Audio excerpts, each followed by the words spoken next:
نحمدہ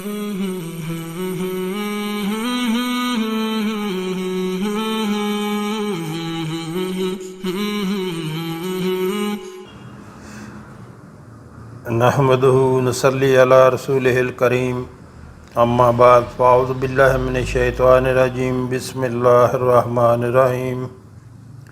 محترم ناظرین، السلام علیکم ورحمۃ اللہ وبرکاتہ۔ ہمارے آقا صلی اللہ علیہ وآلہ وسلم کا فرمان ہے کہ سلام کو عام کرو اور لوگوں کو کھانا کھلاؤ، یہ بہترین عمل ہے۔ یعنی سلام سب کو کرو، چاہے کوئی جاننے والا ہو یا نہ جاننے والا ہو، سب کو سلام کرو اور لوگوں کو کھانا کھلاؤ، کہ یہ بہترین عمل ہے۔ اور ارشاد باری تعالی ہے سورہ دہر میں، اللہ تعالیٰ کا فرمان ہے سورہ دہر میں، وَيُطْعِمُونَ الطَّعَامَ عَلَىٰ حُبِّهِ مِسْكِينًا وَيَتِيمًا وَأَسِيرًا انما نطعمکم لوجہ اللہ لا نرید منکم جزاء ولا شکورا، جس کا ترجمہ ہے، اور باوجود یہ کہ خود ان کو طعام کی خواہش ہو اور حاجت مندوں، فقیروں، یتیموں اور قیدیوں کو کھانا کھلاتے ہیں، اور کہتے ہیں خالص خدا کے لیے کھلاتے ہیں، نہ تم سے عوض کے خواستگار ہیں، اور نحمدہ نصلی علی رسولہ الکریم اما بعد فاعوذ باللہ من الشیطان الرجیم بسم اللہ الرحمن الرحیم۔ محترم ناظرین، السلام علیکم ورحمۃ اللہ وبرکاتہ۔ اللہ تعالیٰ کی زمین پر سب سے زیادہ پاک، سب سے زیادہ پاکیزہ، معصوم اور مبارک جماعت انبیاء کرام علیہ السلام کی جماعت ہے۔ یہ وہ کائنات کی اعلیٰ ترین اور بہترین شخصیات ہیں جن سے اللہ تعالیٰ ہم کلام ہوتے ہیں اور جن پر اللہ تعالیٰ اپنی وحی کا نزول فرماتے ہیں۔ ایسی شخصیات کی دعائیں کس قدر جامع و مبارک اور نفع مند ہو سکتی ہیں جن کا براہ راست اللہ تعالیٰ سے تعلق ہو۔ صد افسوس جو ان مبارک دعاؤں کو چھوڑ کر جعلی اور بناوٹی الفاظ کے پیچھے چلے کاٹ رہے ہیں۔ انبیاء کرام کی دعاؤں میں سمجھنے والی خاص بات یہ ہے کہ ان کی ہر دعا غیروں کے واسطے اور وسیلوں سے پاک ہے۔ ان کی دعا کا آغاز رب یا ربنا سے ہوتا ہے۔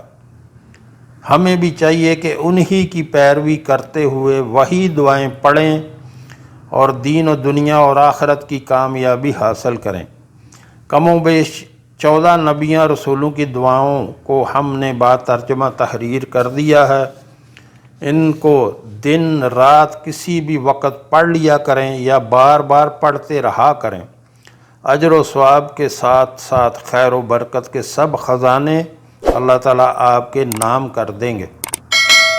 اللہ کا واسطہ غفلت چھوڑ دیں اور خاص کر جعلی عاملوں اور تعویذ فروشوں کے پیچھے بھاگ کر اپنا ایمان، وقت اور مال برباد نہ کریں۔ محترم ناظرین، جیسے کہ میں ہر وقت، جب بھی میں بات کرتا ہوں میں یہی کہتا ہوں کہ ان جعلی لوگوں کے پیچھے جا کے پوچھیں، ان کو صحیح کلمہ بھی نہیں پڑھنا آتا۔ ان کو وضو کے فرائض پوچھ لیں، ان کو غسل کے فرائض پوچھ لیں، ان کو یہ بھی نہیں پتہ ہوگا۔ ہمارے ہاں مسئلہ یہ ہے کہ جتنا کوئی ننگا بیٹھا ہوگا اتنا زیادہ ولی اللہ ہے۔ وہ ولی اللہ وہ ہوتا ہے جو سنت کا پابند ہو اور شریعت پہ پورا اترنے والا ہو، وہ ہے ولی اللہ، وہ ہے اللہ کا دوست۔ تو جو ننگا بیٹھا ہو، کبھی وضو نہ کیا ہو، کبھی نہایا نہ ہو، جتنا گندا ہو اتنا لوگ اس کو زیادہ ولی اللہ سمجھتے ہیں۔ شریعت جو ہے یا ہمارے آقا صلی اللہ علیہ وآلہ وسلم کی سنت پہ عمل کرنا، خود کو پاک صاف رکھنا، خود کو صاف ستھرا رکھنا، خوبصورت بن کے رہیں آپ، دین ہمارا یہ کہتا ہے۔ صفائی نصف ایمان ہے، کیوں کہا جاتا ہے کہ صاف ستھرے رہیں، اپنے جسم کو پاکیزہ رکھیں، اپنے کپڑوں کو پاک رکھیں، اپنی داڑھی کو صاف ستھرا رکھیں۔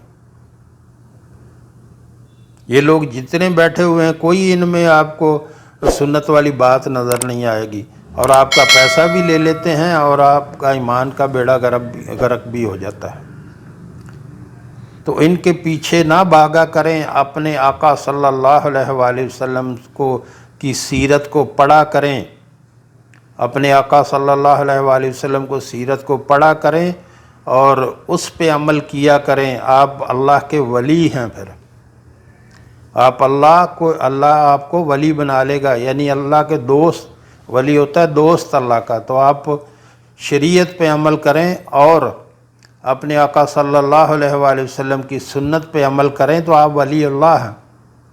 یہ جو ننگے بیٹھے ہوئے ہیں یہ ولی اللہ نہیں ہے، ان کو تو شریعت کا پتہ نہیں ہے، ان کو نبی صلی اللہ علیہ وآلہ وسلم کی سنت کو پتہ نہیں ہے، ان کو سنت پہ عمل کرنے کا پتہ نہیں ہے۔ تو ان سے آپ فائدہ اٹھائیں گے؟ بالکل ہرگز بھی نہیں۔ یہ شیطانی عمل ہیں، ان سے بچا کریں۔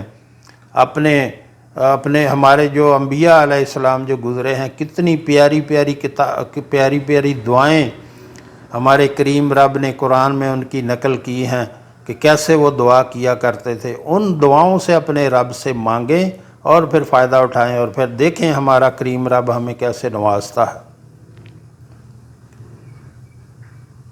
انبیاء علیہ السلام کی دعائیں جو ہیں وہ ان کے طریقے سے، اس دعا سے آپ مانگا کریں، جیسے کہ حضرت آدم علیہ السلام کی حصول توبہ اور مغفرت کی دعا، یعنی آپ نے توبہ کرنی ہے اور مغفرت چاہتے ہیں اللہ سے، تو ایسے دعا کریں جیسے ہمارے سیدنا آدم علیہ السلام نے اللہ تعالیٰ سے دعا کی تھی، ربنا ظلمنا انفسنا وان لم تغفر لنا وترحمنا لنکونن من الخاسرین۔ یہ ہے حصول توبہ اور مغفرت کی دعا۔ اللہ سے ایسے اپنے آپ کو توبہ کریں، اللہ سے ایسے الفاظ میں توبہ کریں اور مغفرت مانگیں اپنے کریم رب سے، جیسے ہمارے سیدنا آدم علیہ السلام نے توبہ اور مغفرت کی دعا کی، ربنا ظلمنا انفسنا وان لم تغفر لنا وترحمنا لنکونن من الخاسرین۔ یہ ہے دعا آدم علیہ السلام کی، جس کا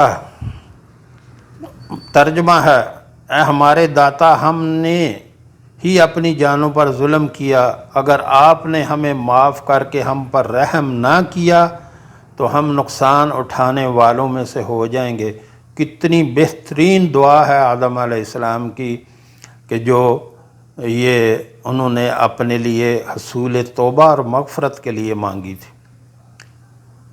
اور حضرت نوح علیہ السلام کی دعا اعتراف عاجزی اور مغفرت کی دعا، ربی انی اعوذ بک ان اسألک ما لیس لی بہ علم والا تغفر لی وترحمنی اکن من الخاسرین۔ نوح علیہ السلام کی دعا ہے، ربی انی اعوذ بک ان اسألک ما لیس لی بہ علم والا تغفر لی وترحمنی اکن من الخاسرین، جس کا ترجمہ ہے، اے میرے داتا، میں آپ کی پناہ میں آتا ہوں کہ آپ سے ایسی چیز کا سوال کروں جس کا مجھے علم ہی نہیں، اور اگر آپ نے مجھے معاف کر کے مجھ پر رحم نہ کیا تو میں نقصان اٹھانے والوں میں سے ہو جاؤں گا۔ کتنی پیاری دعا ہے۔ آگے پھر نوح علیہ السلام دعا کرتے ہیں، رب اغفر لی ولوالدی ولمن دخل بیتی مؤمنا وللمؤمنین والمؤمنات ولا تزد الظالمین الا تبارا۔ رب اغفر لی ولوالدی ولمن دخل بیتی مؤمنا وللمؤمنین والمؤمنات ولا تزد الظالمین الا تبارا، جس کا ترجمہ ہے، میرے داتا، مجھے، میرے والدین کو اور میرے گھر کے ہر مومن کو اور تمام مومنین مومنات کو معاف کر دیں، ظلم کرنے والوں کو نہ بڑھانا مگر بربادی میں، ظلم کرنے والوں کو نہ بڑھانا مگر بربادی میں۔ پھر دعا ہے نوح علیہ السلام کی، ربی انزلنی منزلا مبارکا وانت خیر المنزلین، ربی انزلنی منزلا مبارکا وانت خیر المنزلین، میرے داتا مجھے بابرکت اتارنا، آپ سب سے بہتر اتارنے والے ہیں۔ تو کتنی پیاری دعا ہے سیدنا نوح علیہ السلام کی۔ ایسی دعاؤں کے ساتھ اپنے رب کو یاد کیا کریں، اپنے رب سے مانگا کریں۔ یہ مقبول دعائیں ہیں جو اللہ تعالیٰ نے اپنے جو برگزیدہ پیغمبر ہیں، ہستیاں ہیں، ان کی دعائیں ہیں۔ یہ ان دعاؤں کے ساتھ اللہ سے مانگا کریں۔ ہمیں امید ہے، اللہ سے امید رکھنی چاہیے کہ اللہ ہمیں بھی اپنے برگزیدہ بندوں میں شامل کر لیں گے اور ہماری خطائیں معاف کر کے ہماری مغفرت کر دیں گے اور ہمیں بخش دیں گے۔ اپنے رب سے یہ دعا کیا کریں، جو ہم نے پڑھا، جو ہم نے سنا، اللہ ہمیں اس پر عمل کی توفیق عطا فرمائے۔ وآخر دعوانا الحمدللہ رب العالمین۔